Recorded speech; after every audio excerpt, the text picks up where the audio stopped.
하나님 말씀 받겠습니다. 갈라디아서 5장, 하나님 말씀 갈라디아서 5장 22절부터 23절 두 절만 우리 다 같이 한 목소리로 읽겠습니다. 하나님 말씀 갈라디아서 5장 22절 23절입니다. 다 같이 시작. 오직 성령의 열매는 사랑과 희락과 화평과 오래 참음과 자비와 양선과 충성과 온유와 절제니 이 같은 것을 금지할 법이 없느니라. 아멘. 성령의 여섯 번째 양선의 열매라는 제목으로 말씀을 증거하도록 하겠습니다. 인사하겠습니다. 당신이 진짜입니다. 시작. 오늘 나오신 분들은 진짜입니다. 진짜 그리스도인. 예수 그리스도를 여러분 믿으십니까? 예수 그리스도를 영접하고 죄 사함 받고 구원 받으면 하나님의 아들이 됩니다. 하나님의 아들이 된 건 내 행위로 되는 것이 아니라 성령의 인치심으로 되는 거예요. 그래서 너희가 진리의 말씀 그 구원의 복음을 듣고 그 안에서 또한 믿어 약속의 성령으로 인치심을 받았으니 이렇게 말해요. 그럼 예수를 믿는 사람은 성령으로 거듭났기 때문에 성령 받은 사람이 방언, 예언, 환상, 이런 꿈 이런 거 안 해도 예수 믿은 순간 성령으로 거듭나서 하나님의 자녀가 된 겁니다. 그렇습니까? 그런데 성령님은 영이시니까 눈에 보이질 않아요. 그래서 성령님이 내 안에 들어오셨는가 나가셨는가 들어왔다가 쉬었다 그냥 너무 많이 쉬어서 또 가셨는가 막 헷갈릴 때가 있어요. 방언하고 뭔가 기절을 하고 이런 사람들은 성령 받은 것 같고 나는 예수 믿고 아무 어떤 감정이나 느낌이나 현상적으로 체험되지 않으니까 나는 성령 받은 사람이 아닌 것 같고 막 이렇게 헷갈릴 때가 있잖아요. 네가 맞냐 내가 맞냐 이것이 헷갈릴까 봐 성경에 주님께서 말씀을 통해서 기록해놨어요.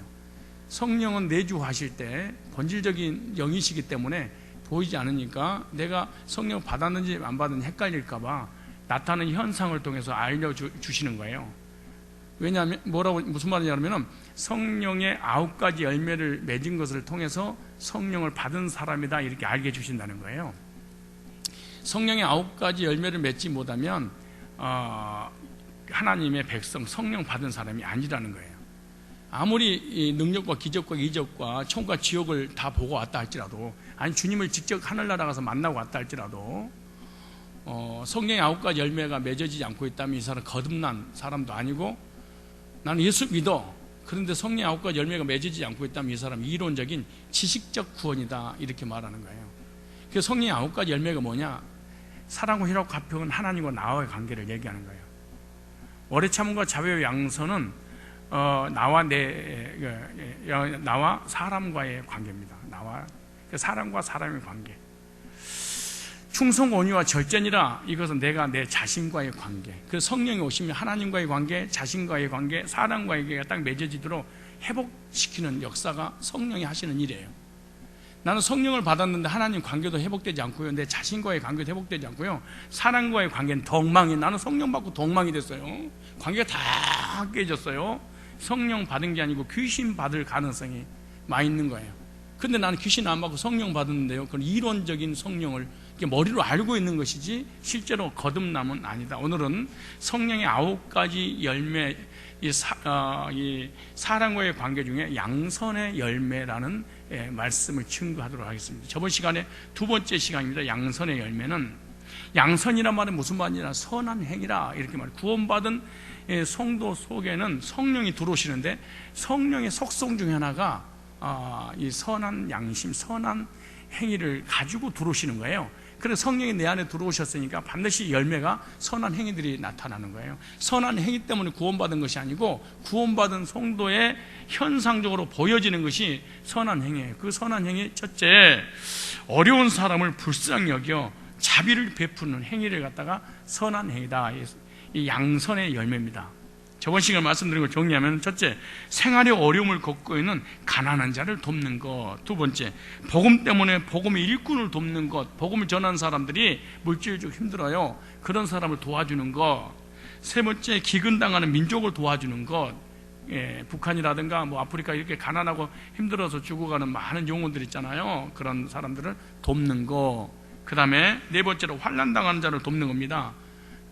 물질적으로 경제적으로 어려움을 당해서 먹고 살기 힘든 성도들 중 있잖아요. 이런 사람을 돕는 것. 두 번째, 불쌍히 여겨 자비를 베풀 때 어떻게 자비를 베풀어야 되는가, 자비를 베푸는 방법, 다시 말해서 양선, 선한 열매를 맺기 위해서 어떻게 할 것인가에 대한 방법이 중요합니다. 이 신명기 15장에 보면 구약 성도들에게 하나님께서 주시는 법이 있었는데 그 법이 면제년의 법입니다. 이스라엘 백성들은 동족끼리 면제년의 규례를 행하도록 하셨는데, 어떻게 이 면제년을 통하여 면제부, 다시 말해서 다른 사람을 도울 것인가, 그냥 무조건 돕는다고 도움이 되는 게 아니에요.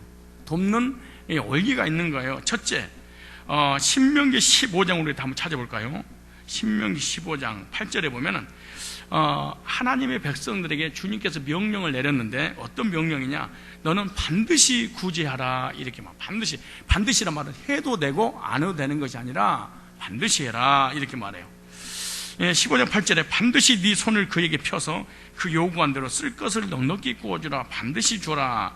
5장 여기 또 15장 11절에 보면 땅에는 언제든지 가난한 자가 그치지 아니하겠고 아니하겠는 거로 내가 네게 명하여 이르노니 너는 반드시 네 경내 네 형제의 곤란한 자와 궁핍한 자에게 네 손을 펼지니라. 15장 7절에도 네 하나님 여호와께서 네게 주신 땅 어느 성읍에서든지 가난한 형제가 너와 함께 거하거든 그 가난한 형제에게 네 마음을 강박케 하지 말며 네 손을 움켜쥐지 말고 구제하라고 주님께서 첫 번째 명령했습니다. 반드시 구제해라. 네 옆에 가난한 사람 있느냐? 왜 하나님이 가난한 사람을 줬느냐? 그것은 그 가난한 사람을 도우라고 주었다, 이렇게 말하는 거예요. 두 번째, 이 구제를 할 때, 선한 행위를 할 때는 15장 10절에 보니까 아끼지 말고 베풀어라, 아끼지 마라. 남을 도울 때는 인색한 마음을 하지 말라, 이렇게 말해요. 구제할 때는 아끼는 마음으로 품지 말 것이니라. 아끼지 말고 해라. 세 번째, 하늘의 상급을 바라보고 해라 그랬어요. 하늘에 네 보화를 쌓아놓는 것이다. 하늘에다 적금 들어오는 것이다. 이 세상 떠나가는 하늘에 가면 구제의 복을 너에게 줄 거야. 상을 반드시 베풀어 주는 거예요. 네 번째, 구제를 어떻게 해야 되느냐? 하나님께만 보이는 양선을 해라. 하나님께. 그래서 사람에게 보이도록 하면은 무효다 그래요. 사람에게. 그러니까 누구에게만 보이도록? 하나님께만 보이도록 해라. 그건 하나님께만 보이는 양선을 어떻게 하나님께만 보도록 하고 사람은 보지 못하도록 하는, 뭐냐 그게. 마태복음 6장 1절로 4절에 보면 하나님께만 하는 방법이 나와요. 사람 앞에 했는데 하나님께 하는 걸로 받아주시는데요, 오른손이 하는 것은 왼손이 모르게 하는 것이 하나님께만 하는 거예요. 그 말씀이 사람에게 보이려고 그들 앞에서 너희 의를 행치 않도록 주의해라. 우리 기도든 예배든 헌금이든 뭐 신앙생활이든 구제든 다 사람에게 나타내 보이기 위해 사는 것은 무효다 그래. 무효예요. 그 다음에 그렇지 않으면 하늘에서 너희 아버지께 상을 얻지 못하니라. 그러므로 구제할 때 외식하는 자가 사람에게 영광을 해당 것 거리에서 하는 것 같이 너희 앞에 나팔을 불지 말라. 진실로 너희에게 이르노니 저희는 자기 상을 이미 받았느니라. 상대방이 이미 받아버린 거예요, 영광을.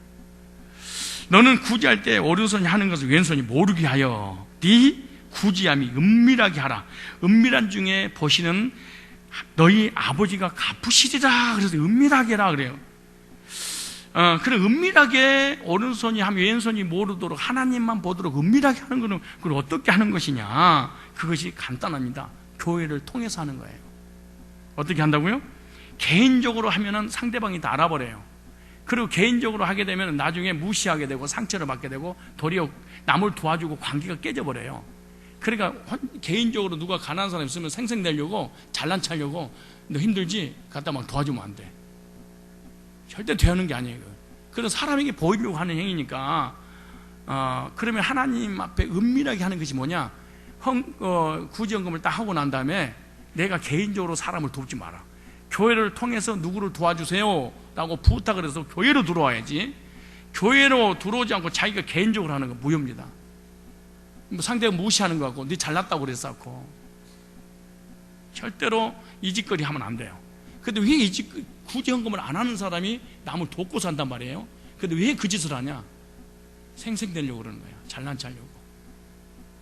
내가 누군 줄 알아? 내가 너 도왔어? 나는 있어, 넌 없지? 나 잘 보여? 전부 다 속으로는 이런 꿍꿍이 속이 있어서 그러는 거예요. 그래 이렇게도 안다면 딴 사람한테라도 해야 돼. 그래서 교회적으로 구제연금을 하지 않는 사람은 거의다가 생색내려고 하는 거예요. 하나님과 아무런 관계없이 하는 거예요.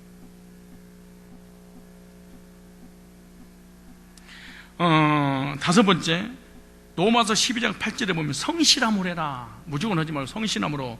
꼭 권위하는 자는 권위하는 일로, 구제하는 자는 성실함으로. 구제할 때 성실함으로 해라. 어떻게 하는 것이 성실함으로 하는 것이냐? 그것은 지속적으로 하는 것이 성실함으로 하는 거예요. 변함없이 구제하는 것을 성실함으로 하는 거예요. 남을 도울 수 있도록 믿음과 물질 주신 것 감사함으로 하는 것이 성실함으로 하는 거예요. 구제하는 자에게 주시는 하나님 복을 기대함으로 지속해서 하는 것이 성실함으로 하는 거예요. 내가 어려움 당할 때 타먹을 보험이라고 생각하고 구제연금 하는 것이 성실함으로 하는 거예요. 그런데 왜 성도들에게 면제년을 주시면서 구제하라고 명령하신 이유가 뭐냐? 그것은요, 면제년을 통해서 서로 돕는 삶을 살게 하시라고 그런 거예요. 서로 돕고 살아라. 면제년이 뭐예요? 가난한 동족을 돕는 거잖아요. 이 면제년은 해도 되고 안 해도 되는 것이 아니라 하나님의 명령, 반드시 해라.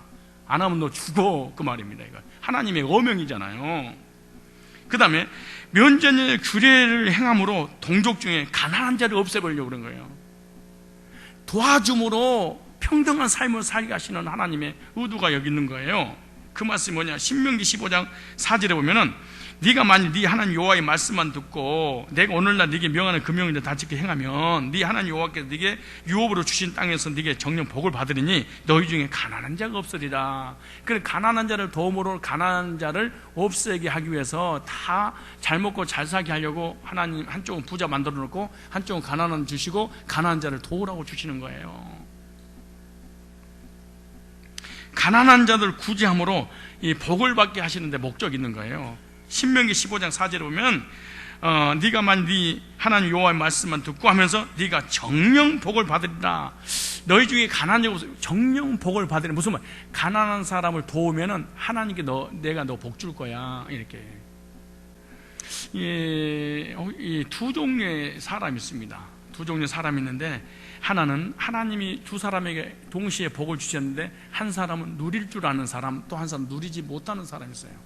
한번 찾아보시는 성경을. 자, 전도서 5장 18절 20절 찾아보세요. 전도서 5장 18절 20절에 어떤 사람에게든지 하나님이 재물과 부요를 주사 능히 누리게 하시며 분복을 받아 수고함으로 즐거우게 하신 것은 하나님의 선물이라. 저는 그 생명의 날을 깊이 관념치 아니하리니 이는 하나님 저희 마음에 기뻐하는 것으로 응하심이라 그랬어요. 그러니까 하나님께 주신 복을 마음껏 쓰면서 살도록 하나님이 결제를 해준다는 거예요. 그럼 어떤 사람은 없어도 쓰고요, 있어도 쓰고 막 쓰기를 좋아하는 사람이 있어요. 막 구제하기를 좋아하는 사람이 있어요. 그래서 왜냐? 하나님이 쓰도록 결제를 했다는 거예요. 돈은 내가 벌었는데 쓰고 안 쓰고는 하나님 결제를 해야 된다는 거예요. 참 신기하죠. 근데 더러운 병이 하나 있는데 그 병이 뭐냐? 6장 1절을 찾아요. 6장 1절. 이거 갖다가 암덩어리를 가지고 사는 사람이래. 6장 1절 2절에 내가 헤아려서 한 가지 패단있는 것을 보았나니 이는 사람에게 중한 것이라. 어떤 사람은 그 심령의 모든 소원에 부족함이 없어. 물질, 지식, 명예, 권세, 건강 다 가졌어. 근데 보세요, 재물과 부요와 종기를 하나님이 주셨어. 불신자들도 구원받지 않는 사람에게도 일반 은총을 하나님 다 주셨거든요. 교회 다니는 사람이 이거는 구원만 특별 은총이지 일반 은총은 신자나 불신자나 똑같이 공기 산소 먹는 거 똑같이 농사 지어 비우고 이런 거 태양빛에서 농사 짓게 하는 거 있잖아. 이건 똑같아. 지옥 갈 사람이랑 천국 사람 똑같아. 근데 다 이 부족함이 없이 부귀와 이 부유와 종기를 하나님께 받았으나 능히, 보세요, 중요한 건 뭔가, 능히 누리게 하심을 어찌 못하였으므로 하나님이 사인을 안 해주겠다는 거야. 다른 사람이 누리나니 이것도 어때요? 악한 병이래. 그리고 우리는 연병, 땜병, 암 이런 것만, 간질 이런 것만 병이라고 생각하잖아요. 돈을 벌었는데 움켜쥐고 쓰지 못한 사람, 이 사람이 병 중에 가장 더러운 병을 가지고 있대. 맨날 투자해서 또 사고 투자해서 또 사고 돈을 자꾸 벌려고 이것만 생각해. 근데 쓰지는 못하고 딴 사람이 고스란히 쓸 거야. 이건 악한 병이야. 그래. 참 지저분한 병 걸렸어요. 여러분 성도들끼리도 정말로 안 쓴 인간들이죠. 자판기 앞에 가서 서만 있어. 그럼 누가 빼줄 때가 기다리는 거예요. 근데 왜 이 뭔 병이냐? 악한 병이라는 거야. 그래서 이런 사람이 죽을 때 꼭 이렇게 하잖아요. 꼭 고갈 때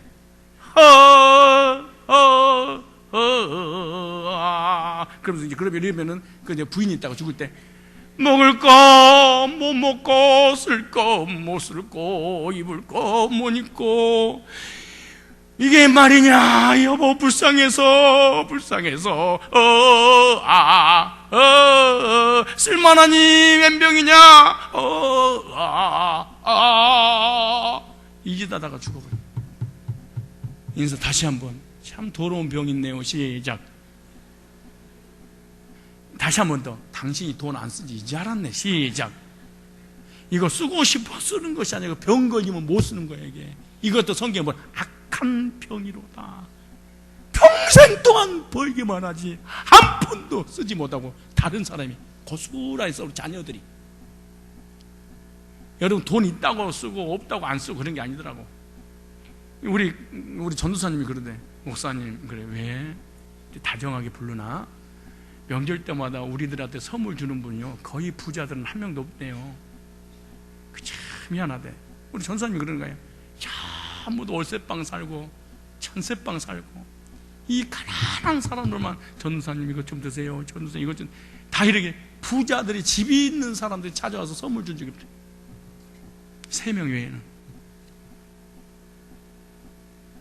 돈이 싸놓고 있다고 쓰는 게 아니야. 아닌 거야. 누릴 줄 모르는 사람도요 재물과 부여와 종기를 많이 가지고 있습니다. 세상에는 엄청난 재물을 하나님 주셨는데 그 중에 단 한 푼도 못 써보고 그냥 죽는 사람이 얼마나 많은지 몰라요. 그래서 모으는 사람 따로 있고 쓰는 사람 따로 있는. 신랑은 열심히 돈을 보면은 여자 부인은 하루 종일 식당에서 외식하고 사우나 가서 못 풀고. 그래 식당 같은 데 낮에요 사우나 같은 데 가면 전부 다 아줌마들이에요. 남자들은 한 명도 없어. 누구냐 전부 다 돈 벌러 다니는 거예요. 그리고 남편은 돈 3,000원짜리 5,000원짜리 찌개 하나 못 끓여 먹을 정도로 악착같이 버는 거지. 재물을 가지고 있는 것이 복이 아니고 사용할 줄 아는 것이 복이야. 따라서 합시다. 시작. 눈을 보고 옆 사람 눈을 보고 시작. 그대로 시작. 눈을 보면 다시 한번 이렇게 하는 거예요. 어느 명절인데 좀 써. 시작.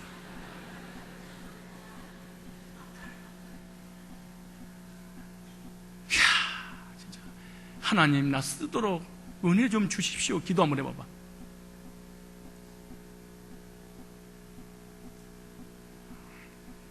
복을 받았지만 낙을 누리지 못하는 삶을 사는 사람이 있어요. 복을 받아서도 깨닫지 못하고 좋은 것 줬는데 항상 부족하다고 느끼는 사람. 많고 적음에 있는 게 아니에요. 없어서 누리지 못한 것이 아니고 있는데도 못 누리는 것. 복을 받아도 이 사람 삶 낙이 없는 거야. 자, 하나님이 영적으로든 육신적으로든 삶으로든 물질로든 이렇게 주시잖아요. 신자가 됐든 불신자가 주시는데 누리지 못하는 사람은요, 이런 사람은 늘 부정적입니다. 그건 늘 불만, 불평, 원망을 참 잘해요. 이 사람은 자녀들도 있고 물질도 있고 다 있어.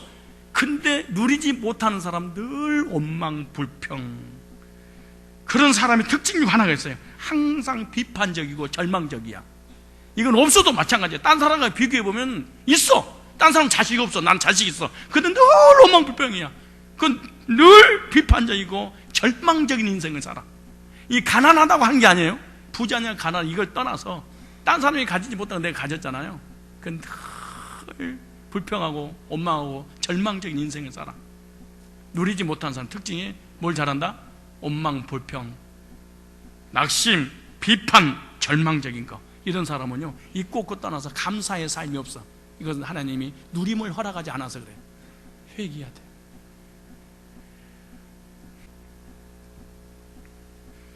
구약의 면제 중에 하나가 구제하는 것도 포함되어 있습니다. 왜 하나님이 이렇게 하라고 그랬는가? 복 주시려고, 누리게 하시려고, 더 쓰면서 이렇게 많든 적든 선한 일에 부유하게 사용하시기 바랍니다. 선한 일은 두 가지가 있습니다. 하나는 하나님의 사업, 또 하나는 사람에게 선을 베푸는 것, 두 가지. 우리는요, 이 교회는 목사 것도 장로 것도 성도 것도 아니야. 관리자야. 청직입니다. 청직이. 여러분 사업, 물질, 청직이 하나님 잠깐 맡겨둔 거예요. 내 게 아니에요. 맡겨둔 것을 가지고. 여러분 직장 생활을 하는 어떤 그 경리한테 회장님이 그랬대. 경리를 한 10년 동안 경리를 보게 한 거야. 그 회장이 미쓰고 그 1억만 은행 가서 찾아와 그랬더니 어디다 쓰시려고 그러세요? 아니 회장, 사장이 달라고 하면 주지. 너는 경리야, 월급쟁이야, 네 돈이 아니야.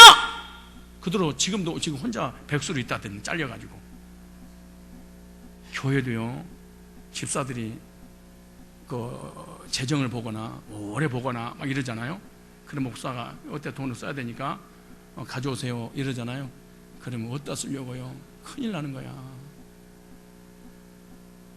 바뀌어놓은 거야. 청직이야, 관리자야. 장로가 주인이 아니고 집사가 중이야. 관리자야, 관리자. 근데 까꿀로 돼버렸어. 왜? 그래서 저는 사례비를 받을 때 절대로 봉투로 가져오지 마라. 계좌번호로 쏴라. 왜? 봉투를 주면 어떤 내가 장로 월급 주는 것처럼 돼버리는 거야. 큰일 나는 거예요. 우리의 물질, 우리의 건강, 명예, 이거 다 가족들 관리자입니다. 관리자. 내게 아니야. 하나님이 달라고 줘야지. 아까운 마음으로 하지 말고 내가 쓰지 못하고 주는 것이 가장 귀한 겁니다. 내가 쓸 거 다 쓰고 남는 거 그건 귀한 게 아니에요. 지저분한 거지. 나는 가장 지저분하는 교인들 중에 하나를 봤어요. 그 지저분한 교인 중에 하나가 누구냐 그러면 자기한테 선물 들어온 걸 가져오는 선물. 직장 생활하고 회사 생활하면 뭔가 선물을 가져오잖아요. 근데 그거 받아다가 그대로 주는 거, 그건 귀한 게 아니야. 많은 것 중에 하나 주는 거지. 세 번째, 불쌍히 여겨 자비를 베풀지 않으면 어떻게 되느냐 그러면, 첫째, 하나님을 멸시하는 죄다 그래. 도덕과 윤리가 죄지만 그것보다 더 무서운 죄가 뭔 줄 아세요? 하나님을 무시하고 우습게 보고 멸시하는 거. 근데 성경 먼저 구제하지 않고, 난 사람을 가난하고 힘들고 아픈 사람을 돕지 않는 것은 하나님을 멸시하는. 찾아보세요. 잠언서 14장 31절. 이거 읽다도 자버리지 말고. 가난한 사람을 학대하는 자는 그를 지으신 이를 멸시하는 자요, 궁핍한 사람을 불쌍히 여기는 자는 주를 존경하는 자니라. 구제하는 사람은 하나님을 존경하는 사람이고, 구제하지 않고 가난하고 너 집이 없지? 월세방 살지? 너 태평 아파트 살지? 나는 그대가 살아. 너 몇 평이야? 20평이야. 나는 50평이야. 너 무슨 차야? 아유 똥차네. 니네 남편 얼굴 얼마야? 200만 원이야. 나는, 우리 남편은 이번에 4천만 원 왔지 아마? 무시하고 후숙히 여기고.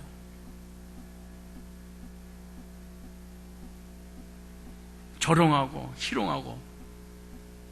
누구를 지금 하는 거예요? 하나님 앞에 하는 얘기래. 근데 우리는 도덕과 윤리적으로 깨끗하면 하나님 복을 주신다고 착각하며 살아가고 있는 거야. 성령님하고 아무런 관계없는. 얼마나 무서운 것입니까?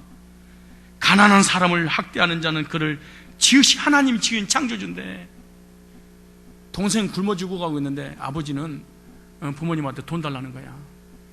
저는 배불러 터져서 먹고 가면서. 이 기독교인들 참 이 문제가 참 사실은 많습니다. 어떤 문제가 많냐 그러면은, 특별히 기도파들 지금 자기 동생이나 자기 가족들이 굶어 죽어가는데 자기는 배가 터지도록 밥을 먹으면서 산에 올라가서 기도하는 거, 주야 복을 주시옵소서, 주야 복을 주시옵소서, 믿습니다. 그러니까 귀신이 들어가 버린 거예요. 기도하지 않아도 복 받는 방법 나오잖아요. 기도하면 복 주리라. 성경 한 줄도 없어. 굳이 하면 복을 주리라 그래. 네 동생 어려울 때 형이 도와주고, 형이 어려울 때 동생이 도와주면 아버지 재산 줄 거야 이러잖아.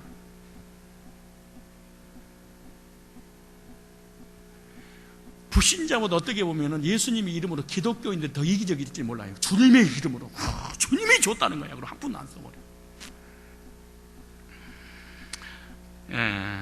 그러므로 가난한 자를 돕는 것은 하나님을 돕는 것이고, 가난한 자를 불쌍히 여기는 것은 하나님에게 구제하는 행위가 되는 거예요. 두 번째, 내가 기도하면 하나님이 듣질 않아. 자, 잠언서 21장 13절 다 찾아보세요. 내가 아무리 기도해서 부르짖고 하나님 매달리고 금식을 했는데 하나님 내 기도 응답을 안 해. 기독교를 만만하게 생각하지 마세요. 하나님 관계, 자신과의 관계, 사람과 관계가 회복되지 않는 것은 구원받은 사람이 아니야. 성경에 딱 못을 박았어. 그건 불신자가 하는 일이야. 잠언서 21장 13절에 보면, 귀를 막아 가난한 자의 부르짖는 소리를 듣지 아니하면 자기의 부르짖을 때 들을 자가 없으리라. 힘들고 어려운 사람 도와주지 않으면 네가 힘들고 어려울 때 하나님도 사람도 너를 도와주지 않을 거야. 완전히 거지가 될 거야. 이렇게 말하는 거예요. 세 번째, 가난한 사람을 도와주지 않으면 저주를 받게 될 거다 그래요. 여러분, 우리 도덕적인 죄를 짓게 되면 저주받는 줄 알잖아요. 그런데 성경에는 도덕적인 죄를 짓는 더 무서운 죄가 뭐냐? 가난한 사람이 옆에 있는데 무시하고 아는지 않고 돕지 않는 거, 이것이 살인죄라는 거야. 보세요. 한번 찾아볼까요? 잠언서 28장 27절에 가난한 자를 구제하는 자는 궁핍하지 아니하려니와 못 본 채 하는 자에게는 저주가 많으니라. 왜 가난한 사람을 돕지 않는 이유가 뭔 줄 아세요? 하나님 믿어지지 않아서 그래요. 하나님이 만드신 창조물, 피조물, 하나님 백성들이라고 믿어지지 않아서 그래요. 그리고 또 하나는 내가 최선을 다해서 열심히 공부하고 머리가 좋아서 성공한 것이지 뭔 소리 하나님 도와줘도, 이런 사람이 절대로 하나님 앞에 구제할 수 없는 거죠. 하나님을 멸시하는 거 참 무서운 죄입니다. 기도해도 하나님 들어주지 않아요. 저주를 받아요. 네 번째, 남을 돕지 않는 것은요, 죄 짓는 것이다 그래요. 신명기 15장 9절 보세요. 신명기 15장 9절에 자 보세요. 삼가 너는 마음에 악념을 품지 말라. 곧 이르기를 제7년 면전년이 가까웠다고 내 궁핍한 형제에게 악한 눈을 들고 아무것도 주지 아니하면, 보세요, 그가 너를 여호와께 호소하리니 네가 죄를 얻을 것이라. 여러분요, 가난한 사람을 돕지 않으면 그 가난한 사람이, 쟤는 부자인데요, 지만 먹고요, 지 배에 살만 찌고요, 나 한 번도 도와준 적 없어요. 하나님 앞에 기도해버리면 하나님이 그 가정을 저주해버린다는 거야. 그 죄가 돼서.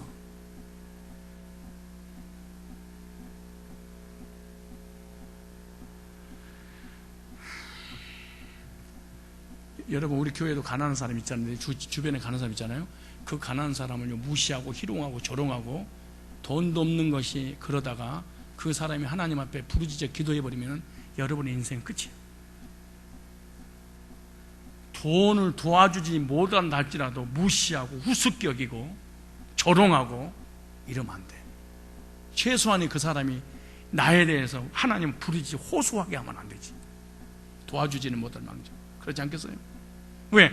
똑같이 하나님 백성인데, 하나님 보시기에는 똑같은 하나님 자녀인데, 목사 입장에 똑같은 같은 성도인데. 네 번째, 하나만 더 하겠습니다. 구제는 왜 하라고 그랬냐? 복의 통로로 만들어 주신 거예요. 왜 복의 통로로 만들어 주셨냐? 왜 11조 하라고 그러고 왜 구제헌금 하라고 그러냐? 이기심, 욕심을 버리게 하려고. 왜? 욕심이 잉태한 지 죄를 낳고 죄가 장성한 삶, 욕심 때문에 전부 다 저주를 받잖아요. 구제할 기회를 주심으로 복 주시는 통로를 하나님 만들어 놓으셨는데, 첫째, 어떤 복을 주시냐? 넘치는 복을 줄 거야. 누가복음 6장 38절 이렇게, 주라 그리하면 너에게 줄 것이니 곧 후이 되어 누르고 흔들어 넘치도록 하여 너에게 안겨주리라. 너희 헤아리는 그 헤아림으로 너희도 헤아림을 도로 받을 거야. 나는 시골 사람이기 때문에 여기 이 말씀 이해해요. 훅이 되어 누르고 흔들어서 넘치도록 준다. 이게 시골 사람이 아니면 시장 사람이 아니면 몰라. 우리 옛날에 시골에서요, 자흥 시장이 서요. 일주일에 한 번씩 거리 가면 깨, 뭐 소금, 쌀, 보리, 뭐 콩 이런 걸 배로 팔아요. 근데 자기가 친하고 아는 사람이 가잖아요. 그럼 이거 소복이 싸놨어. 싸나고 일반 사람은 그냥 이거 한 대 500원입니다. 그렇죠. 근데 자기하고 친하고 관심을 갖는 그 사람은요, 이게 딱 들었던 대로 딱 이렇게 했던 걸 갖다가 흔들더라고. 이거 흔들어. 그러니까 쏙쏙쏙쏙 들어가. 그게 하나인데, 그래 다시 이렇게 딱 돼버려. 수평이 내버리더라고. 근데 거기서 또 흔들어. 또 들어. 그 잠이 아무리 말 집에 가서. 틈틈이 공기 하나 들어가지 못하도록 흔들어서 차곡 짜서 또 집어넣어서 또 흔들어서 넘치도록 너한테 안겨주지 않으면 흘러 넘치니까 너한테 안겨주리라. 하나님의 복을, 넘치는 복을 준다는 거예요. 누구에게? 헤아리고 구제하는 사람에게.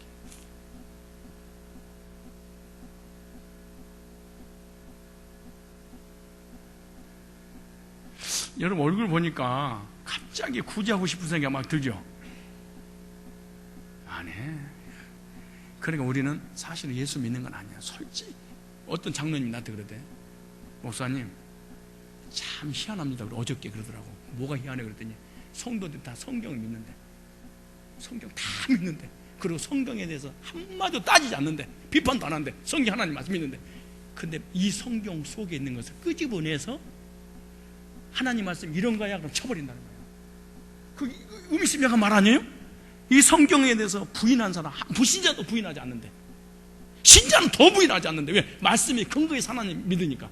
근데 성경을 딱 찾아서 읽어줘버리면 쳐버린다는 거야. 목사가 됐든 말씀을 전하는 사람 그냥 집어넣어버린대.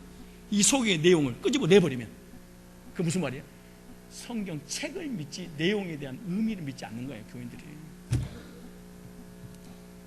성경 속에 갇혀진 하나님이 있는데 성경에서 나와서 이렇게 하면 복 줄 거야 라고 하는 성경의 내용이 바깥 나오면 안 믿어요. 왜 내가 설교하면 막 성도를 까고 얼굴 뒤집어진 줄 아세요? 이 속에 늘 끄집어내서 그래요. 가만 놔둬야 되는데.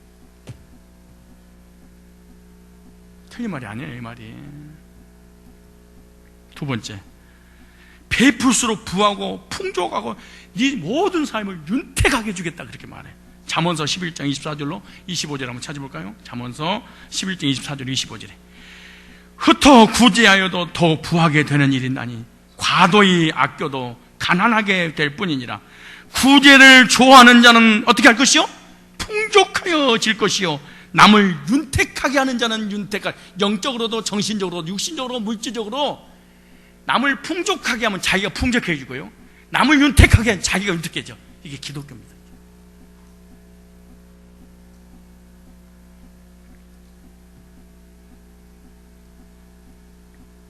베풀수록 줄수록 나가 많아져. 1 더하기 1은 2가 돼야 되는데, 그죠? 세상의 법칙이잖아요. 근데 하나님의 법칙은, 성경의 황금률은 뭔 줄 아세요? 10개를 주면은 나는 없어져야 되잖아요. 근데 하나님 100개가 되는 거야. 30배, 100배로 열어주시는. 세 번째, 궁핍한 삶을 살지 않도록 내가 복주겠다. 그게 잠언서 28장 27절에 가난한 자를 구제하는 자는 궁핍하지 아니하려니와. 목사님 나는 왜 궁핍해요? 그 이유가 뭔 줄 아세요? 주는 삶을 살지 않아서. 목사님 없어서 그래요. 없으면 더 해야 돼. 사실은 월세방 살면요 조금 더 빨리 드려야 되고, 그렇지 않겠어요? 하나님 앞에 조금 더 드러나야 돼. 네 번째, 예수 믿는 사람이든 불신자든 반드시 이 땅에 살아가면서 연병이라든가, 연병이라는 과거가 표현이지만 질병이라든가 어떤 저주라든가 재앙의 날을 반드시 만나게 돼. 항상 우리 인생은 평탄하지 않아요. 항상 좋지 않아요. 근데 보세요, 뭐라고 하는가? 현대어 성경의 시편 41편 1절로 3절을 제가 읽을게요. 뭐라고 하냐? 얼마나 복되랴. 현대의 성경에 어디 한 곳 키댈 데 없이 가난하게 살아가는 이들, 돌을 보아주는 이들은, 가난하게 사람 돌봐주는 이들은 재난받는 날 여호와께서 그런 이들을 건져주시리라. 여호와께서 그런 이들을 지켜주시리라. 그 목숨을 보존케 하시리라. 이 땅에서 복되이 살게 하시리라. 원수들에게 그 생명 내맡기지 아니하시리라. 병들어 몸 아플 때 여호와께서 보살피시라. 어떤 병으로 누워 있어도 주께서 회복시키시리라. 죽었는데 살려준데, 암 걸렸는데 고쳐버린대. 왜? 하나님 앞에 구제의 포음을 털어놔서 그래. 이런 사람이 실제로 있을까요? 찾아봅시다. 자, 한번 찾아봅시다. 사도행전 9장, 이거 한번 다 찾아보세요. 이런 사람이 실제로 있었는가? 구제에 미친 교인이 하나 있었어요. 사도행전 9장 36절에 욥바에 다비다라는 여제자가 있으니 그 이름을 번역하면 도르가라. 선행과 구제하는 일이 심히 많더니, 여기 두 가지 단어가 있어요. 하나는 선행, 또 하나는 구제. 선행은 뭐냐? 하나님 앞에 하는 것, 복음을 전하기 위해서 교회에 헌신하고, 물질로 헌신하고, 시간을, 교회에 그렇게 많이 초대교회를 살렸던 사람이, 이 사람이 선행. 두 번째, 구제하는 일이 심히 많더니, 구제, 남을 도와주는 것, 이거잖아요.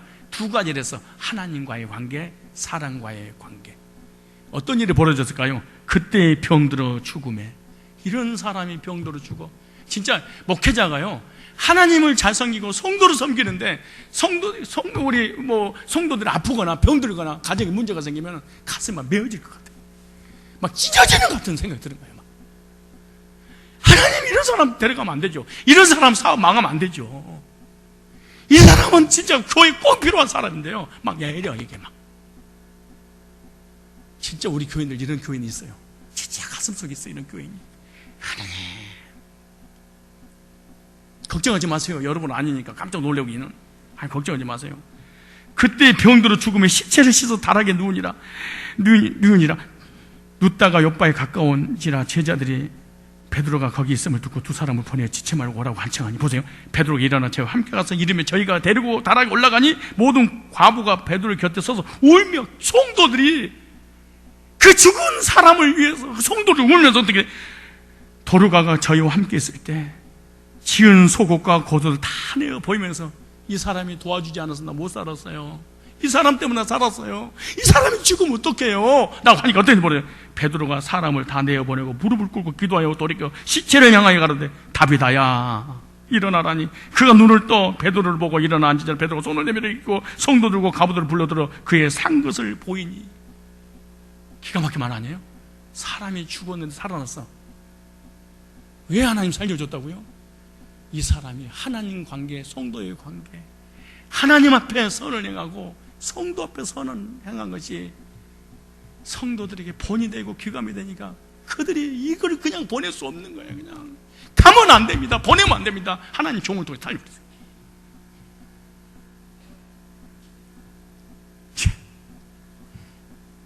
어떠세요? 목사님이 여러분이 아프고 병들고 힘들었을 때, 하나님, 저 사람 데려가면 안 되죠. 성도들이 아무개 장로, 아무개 권사, 아무개 집사, 저 사람 망하면 안 돼요. 저 사람은 그냥 아프면 안 돼요. 막 이렇게 하면서 죄종 불러다 놓고 막 기도하는 이런 돈이 되는 사람 있나요? 사람들이 우리 장로님 볼 때 이런 장로가 있나요? 이런 권사 있나요? 이런 집사 있나요?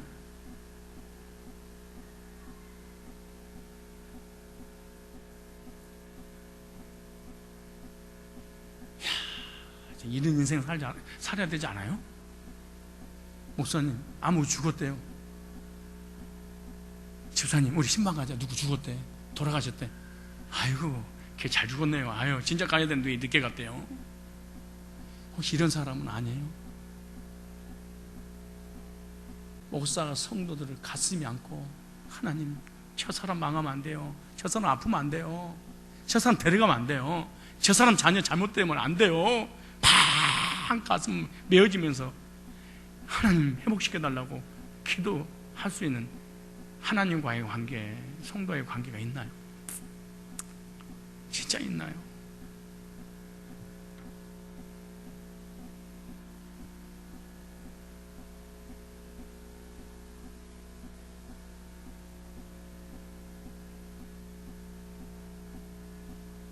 아니면 성도들이 저 집사는 왜 안 망해요? 하나님,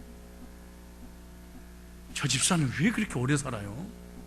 저 집사는 왜 아프지도 않아요? 이러지는 않겠지만 이렇게 생각할 수 있는 그런 삶을 신앙생활을 하고 있지는 않나요? 생각해 봐야 돼. 명절이라고 생각해서 송편 먹을 생각만 하지 말고 한 번 정도는 자신을 돌이켜 봐야 돼. 전도서 11장 1절 2절에 보면요, 너는 네 식물을 물 위에 던지라. 열한 후에 도로 찾으리라. 7에게나 8에게 나눠줄지어다. 무슨 재앙이 땅에 임할는지 네가 알지 못하지. 언제 너에게 재앙이 올지 모르잖아. 너 언제 아플지 모르잖아. 언제 망할지 모르잖아. 사기 언제 당할지 모르잖아. 그때 내가 안 망하도록 너 지켜줄게. 원수가 너 안 잡아가도록 내가 지켜줄 거야. 마지막으로 구제하는 자에게 기도응답해 주신다고 사도행전 10장 48절에 그렇게 말해요. 신명기 15장 10절에 보면 하나님께서 네 범사에 네 손으로 하는 모든 일에 복을 줄 거다 그렇게 말해요. 그리고 신명기 15장 11절에 보면 주변에 가난한 자를 항상 네 곁에 둘 거야. 왠 줄 알아? 도우라고. 왜? 가난한 사람 없게 하려고. 왜 옆에 도는 줄 아냐? 너 복 주려고. 너 미래 어떻게 될지 모르지 않니? 모르지 않니? 근데 왜 이게 안 되냐? 하나님을 솔직히 믿지 않아서 그래요. 이론으로 믿어서 그래요. 실제로 믿어서 그러지 않아요. 설사 믿는다 할지라도 하나님이 주권과 말씀이 속에 기록된 걸 믿는데 튀어나온 것은 내가 액션을 취해야 되잖아. 그러니까 치받아 버리는 거예요. 말씀이 막 쳐버리고 싶은 생각이 드는 거예요. 왜?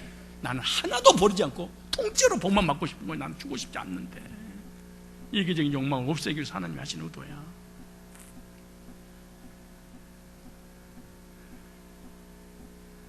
한번 이 생각하세요. 나도 구제연금 해야 되겠다. 이런 생각 드십니까? 이렇게 해야 돼. 시작. 구제연금 하고 싶다. 시작.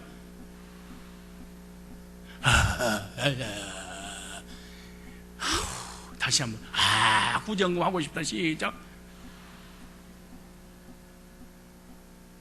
근데 그럼 어떻게 할까? 은밀하게 해라. 은밀하게 뭐냐? 교회적으로 해라. 어떻게 하냐? 하려면 작정을 해야 돼. 꾸준히 내가 한 달에 얼마씩 하겠습니다. 누구에게 하겠느냐? 교회 어려운 처지에 있는 가정, 미자리 교회를 돕는 거, 어려운 처지에 있는 목사님들, 주변에 가난한 이웃을 돕는 거, 가난한 민족을 돕는 거, 선교사님 힘들었을 때 돕는 거, 이거 다 돕는 거예요. 갑자기 헌금, 구제헌금 하고 싶은 생각이 들어지십니까? 작정헌금을 하고 싶은 생각이 들어지세요? 거봐요, 무서운 거예요. 그러니까 우리는 사실은 안 믿는 거야. 목사님 믿는데요, 새빨간 거짓말입니다. 성경이라고 지식을 믿는 것이지 지식의 내용이 튀어나온 거다 믿지 않아요. 왜? 이건 내가 해야 되니까, 내가 고쳐야 되니까, 바뀌어야 되니까.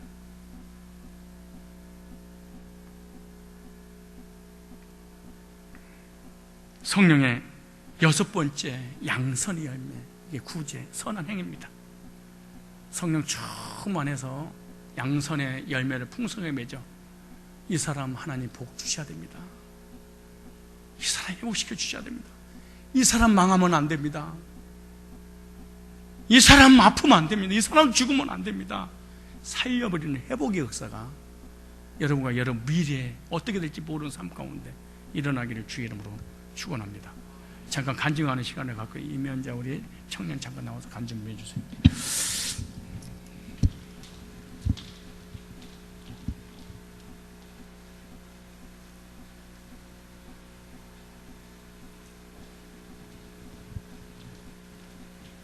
자, 박수로 맞아주시기를 바랍니다. 감사합니다.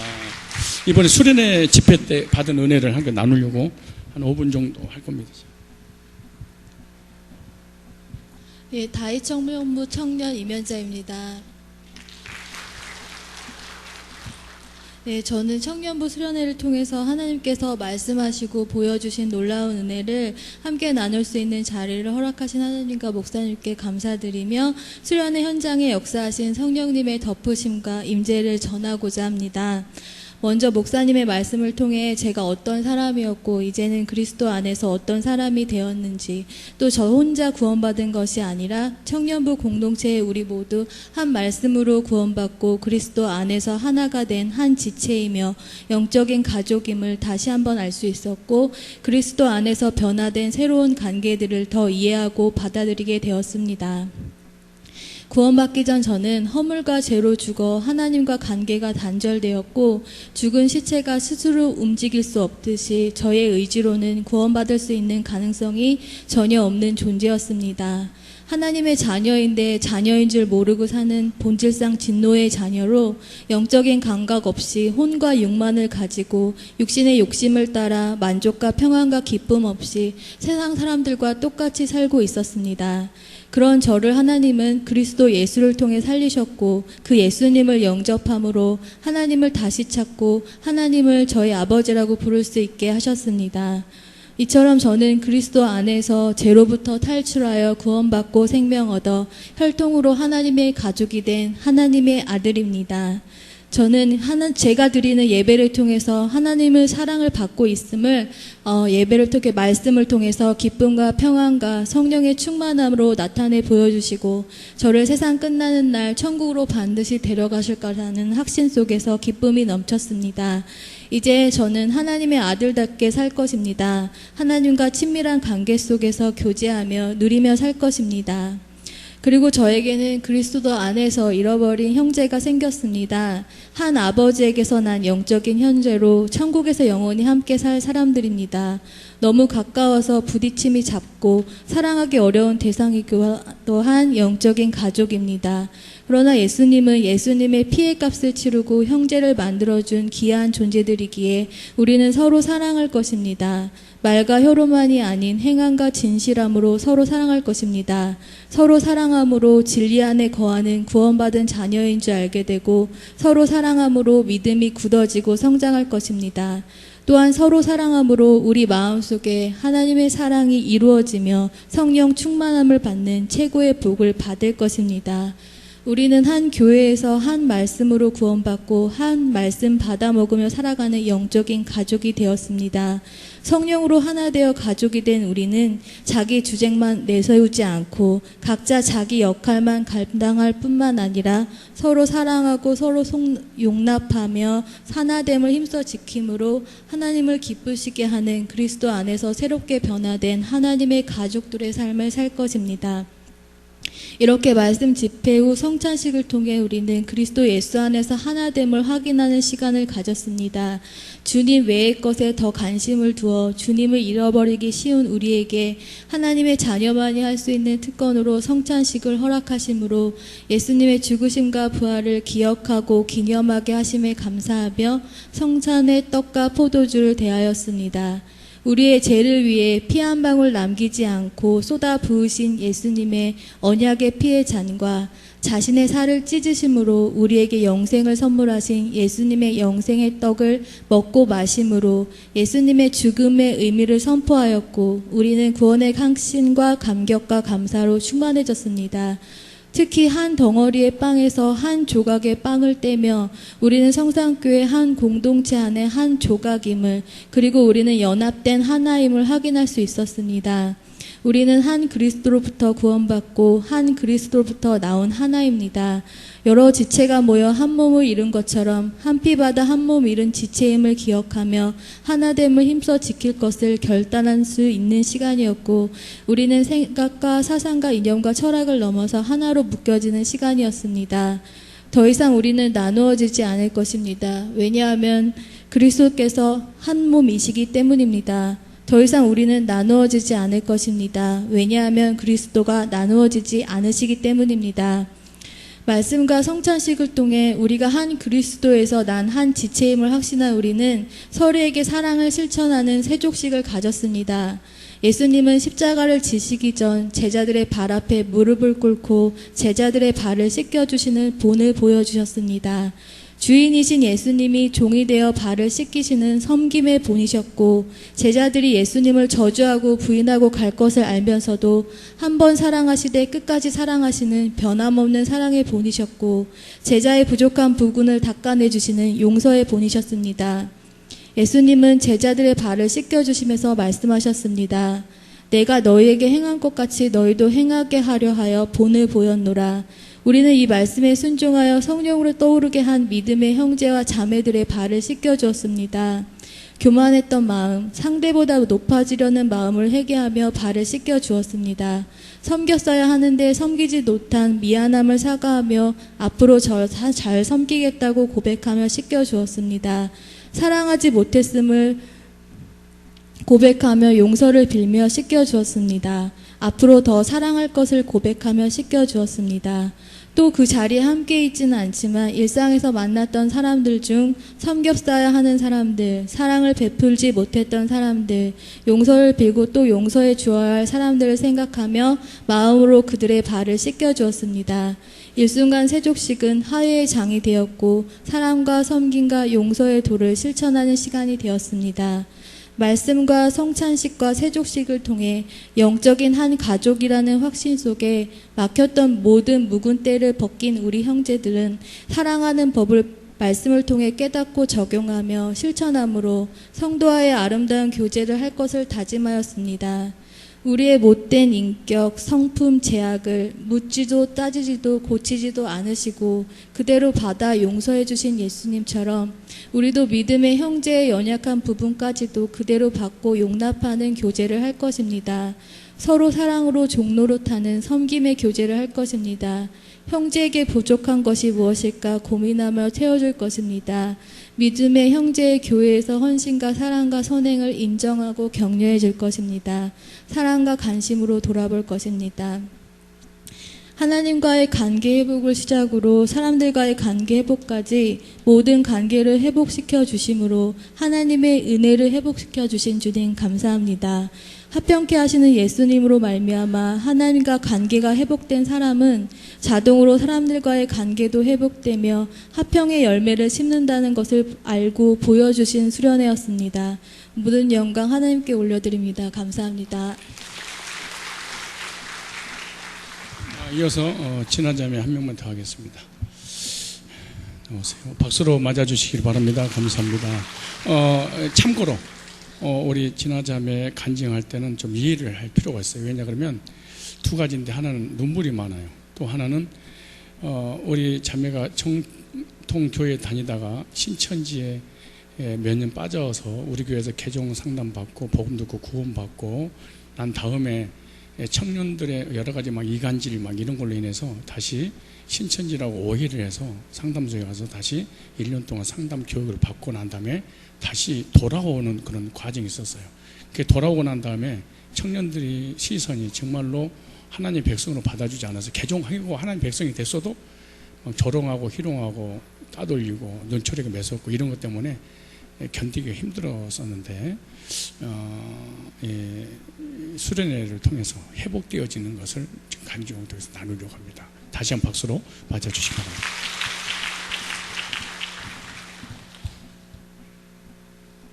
목사님께서 말씀하신 것처럼 제가 좀 눈물이 많아서 이해 부탁드립니다. 안녕하세요. 청년부 이진아 자매입니다.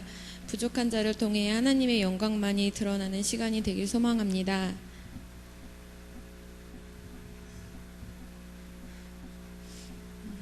(2014년 7월) 지난 1년 동안 수없이 마음으로 그리고 그렸던 성산교회, 이름만 들어도 가슴이 벅차는 우리 교회로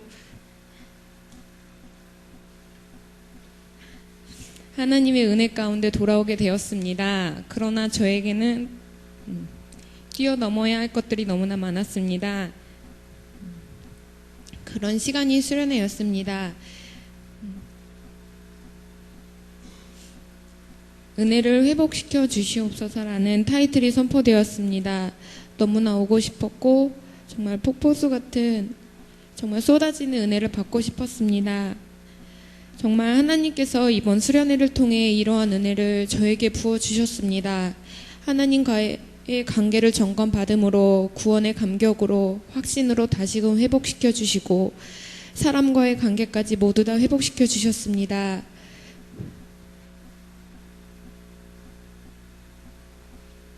첫째 날 1강 그리스도인의 관계 변화에 대한 말씀 가운데 에베소서 2장 1절 말씀처럼 에베소서 2장 1절 말씀 허물과 죄로 죽었던 너희 이 말씀은 여러 번 들었던 말씀이었습니다.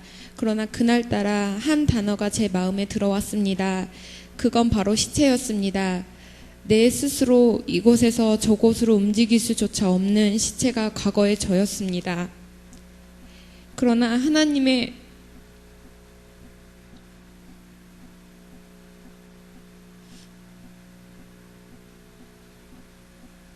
전적인 은혜로 말미암아 정말 내 힘 0.1%도 없이 온전히 하나님의 능력으로 허물과 죄로 죽었던 시체인 저를 생명으로 옮겨주셨습니다.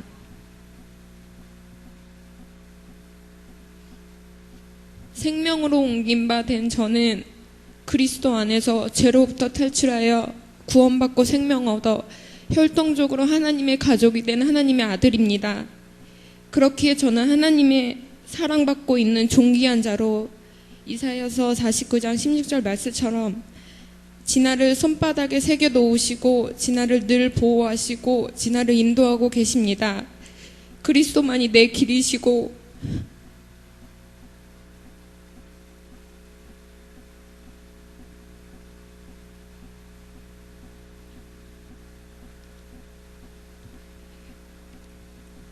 그리스도만이 나의 시작과 끝인 것이 너무나 감사하고 안심되고 평안했습니다. 하나님의 아들이라는 정체성 확인 후 가장 망설여졌던 영적인 형제에 대한 말씀이었습니다. 저에게 어떠한 가정, 정말 상상할 수 없을 만큼의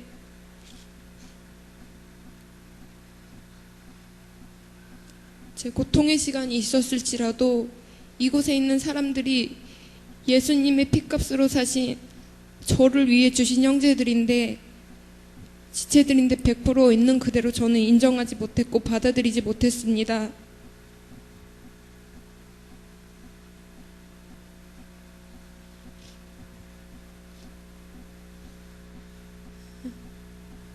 미워하지 않았습니다. 근데 제 안에는 미워하는 마음이 있었습니다. 서운하지 않았는데 제 안에는 서운한 마음이 있었습니다. 저도 모르는 사이에 제 안에 자리 잡고 있던 어색함의 관계들이 있었습니다. 어느 순간 이런 제 마음조차 교회에서 드러내면 안 되기에 제 목소리를 내면 안 되기에 누르고 또 누르다 보니 제 감정조차 무뎌졌습니다.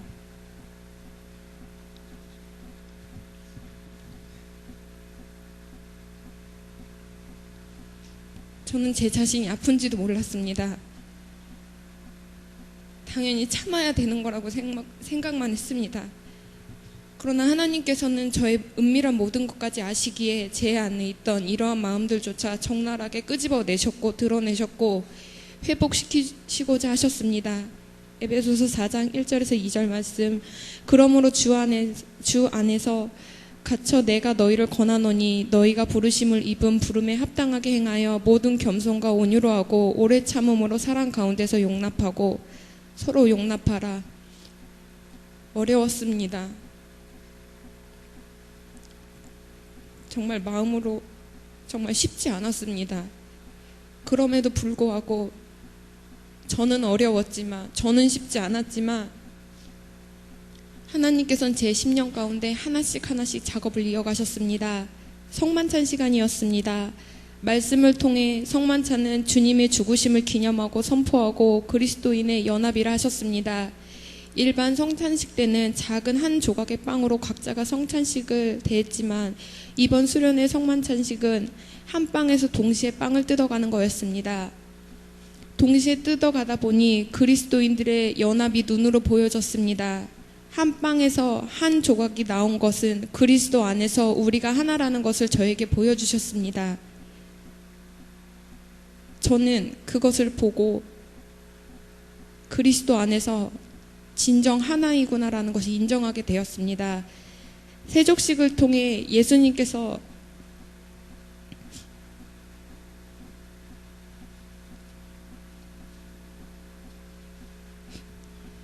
자신을 죽일 걸 아는 가룟 유다의 발을 처음으로 닦으신 예수님의 섬김의 본, 사랑의 본, 용서의 본이 저의 가슴을 두드렸습니다.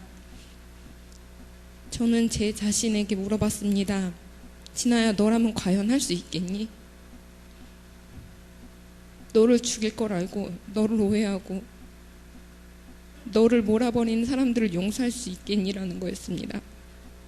근데 저는 할 수 없었습니다. 할 수 없습니다. 그러나 저는 할 수 없지만 예수님께서 함께 하시기에 이러한 본을 닮아가게 만들어 가신다는 것입니다.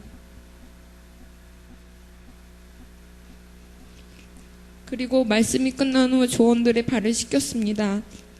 그 후 서운하고 섬기지 못하고 용서하지 못했던 마음이 있던 형제에게 다가가 발을 씻기며 고백하는 시간이었습니다.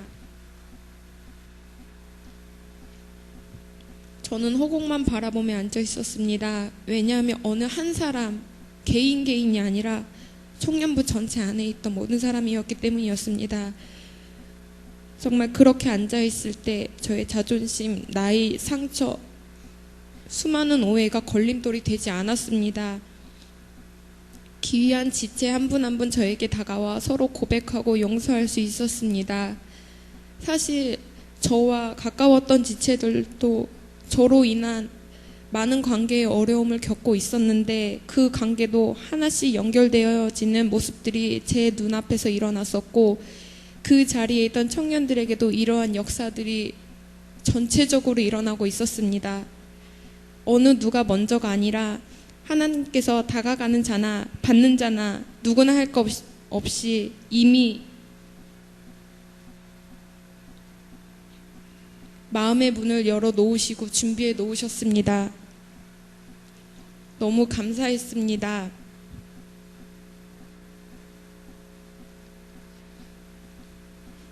저는 과거 예수님의 반대편에 서 있던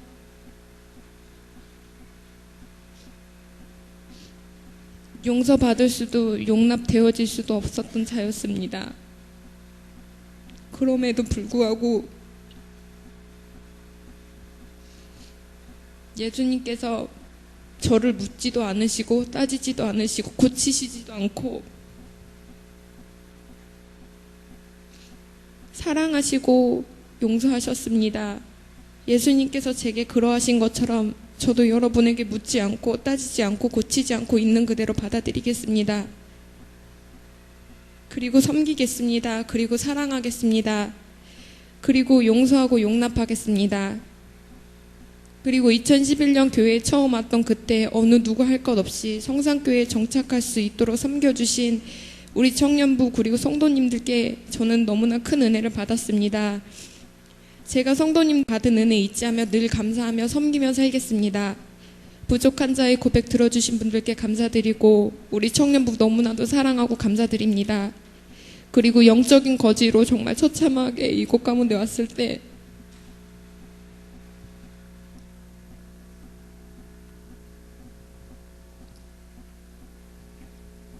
복음 들려주시고 정말 잊을 수 없는 기나긴 터널 것 같은 시간 동안 늘 기도해 주시고 기다려 주시고 또한 지켜봐 주시고 사랑해 주시는 사랑하는 우리 목사님 너무나도 감사드립니다.